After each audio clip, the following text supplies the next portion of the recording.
103. And as I chose this, I thought about the fact that in spite of everything that's going on in the world, wars, senseless war, a greed war, one nation wants what another one has, so we'll just take it. We'll just take it. And the anger that the recent Supreme Court decisions has generated in our country,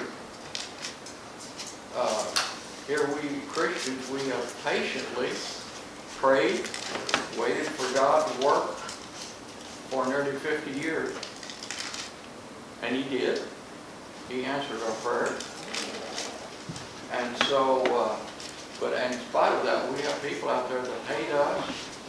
I mean, they hate us with a hatred that I've never seen before. And they would destroy us tomorrow if they could. And so I thought, how we can thank God, though, that He's still on His throne. He's still in control. And He's going to take care of all of this in due time. In Psalms 103, the psalmist David penned the following through the inspiration of God. He says, "Bless the Lord, O my soul, and all that is within me. Bless His holy name.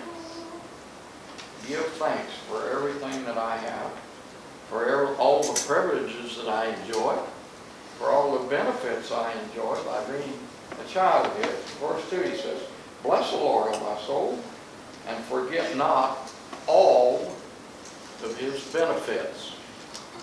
And I love that word. There's benefits to being a child of the King. There's benefits to that. Lots of benefits to it. I couldn't enumerate them all this morning if I set in to do that in my own life, let alone that the world would enjoy it. And here's where we go. He said, "Who forgiveth all thine iniquities." Not some of them, not a few of them, not an occasional one, but all. Who forgiveth all thine iniquities. And then who healeth all thy diseases. Not some, not a few, but all. Who healeth all. And then he keeps enumerating these benefits. Verse 4, he says, "Who redeemeth thy life from destruction, who crowneth thee with loving kindness and mercies." Mercies is benefits that I don't deserve. I couldn't earn them.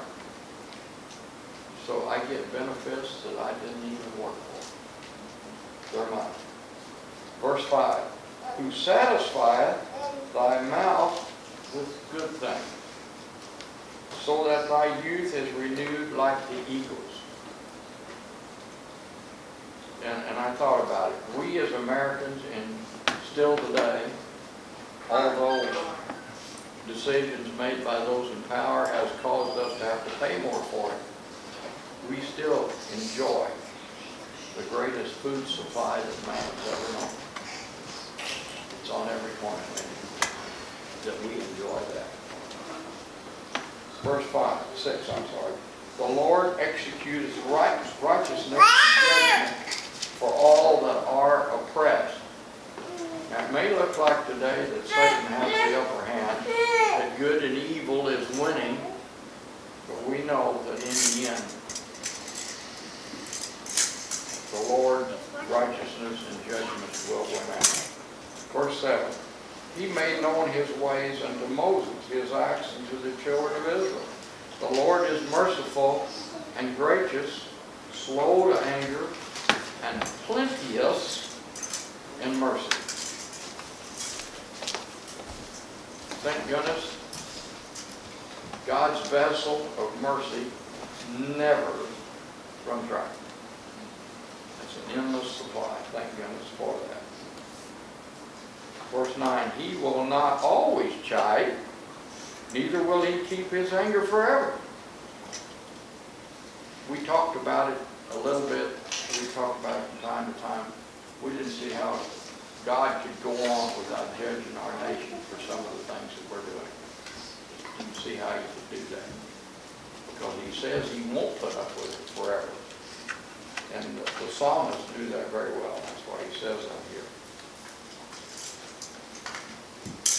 And then he says in verse 10, he hath not dealt with us after our sins, nor rewarded us according to our iniquity.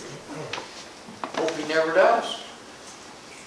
Hope he never gives us what we've got coming for what we've done. Verse 11, for as the heaven is high above the earth, so great is his mercy toward them that fear him. The word fear is love. Here is love and respecting. Verse 12, as far as the east is from the west, so far hath he removed our transgressions from us. We've talked multiple times in our Sunday school class about the fact that we as Christians, I don't know why we do it. I know why we do it. It's because of Satan. He keeps hanging it around our neck, but we keep dragging around the guilt of past sins. When the psalmist pens here that they've been removed as far as the east is from the west. You can't find either one of those points. You can't find the east, you can't find the west. So if our sins have been removed from us that far, why do we keep dredging them up and dragging them around like a ball and chain? It says, like a father pitieth his children, so the Lord pitieth them that fear him. Verse 14, for he knoweth our frame, he remembereth that we are dust. I've told you several times, my favorite psalm is the 139, where it talks about how I was made. Each one of us was made individually.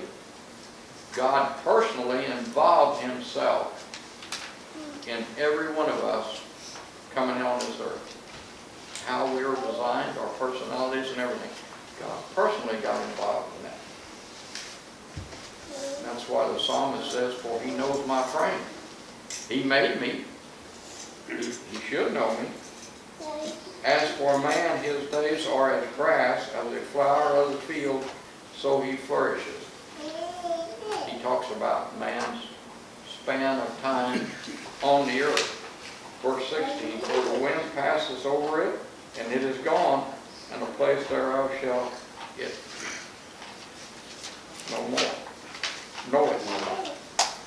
Verse 17, but the mercy of the Lord is from everlasting to everlasting upon them that fear him, and his righteousness unto children's children. To be a child of God is a forever thing. That's just such a wonderful thought to me. I contemplate that quite often. That nothing I done, nothing I could ever do, made that possible. But someone else made that possible for me. That I can have that blessed assurance every day, although I sin every day, I can have that blessed assurance that I am his forever. And that's a long time. To such as keep his covenant, and to those that remember his commandments to do them. The Lord hath prepared his throne in the heavens, and his kingdom ruleth over all. Not some, not part of it, but ruleth over all. And praise his name for that. Then he goes back in verse 20 and he says, bless the Lord, ye his angels, that excel in strength, and do his commandments, hearkening unto the voice of his word. Verse 21. Bless ye the Lord, all ye his host, ye ministers of his, that do his pleasure. He's talking again about the angels. Angels were created for one purpose and one purpose only, to carry out whatever God commands them to do, and they will do that. Whatever His command is, they carry that out. They never question it, they never argue with Him, they just do it. And it says they have the strength to do any task that they're asked to do. Verse 22, bless the Lord, all His works, in all His places of His dominion. Bless the Lord, O my soul. Give thanks for everything that I have that the Lord has supplied and given to me. May God add a blessing to the reading of His Word. We're going to stand and sing together. I don't know whether any of you have a special need that I could pray with you about, read the Bible with you about. If there is, if you want to come forward, I'll be happy to do that. Let's all stand together and sing hymn number 183.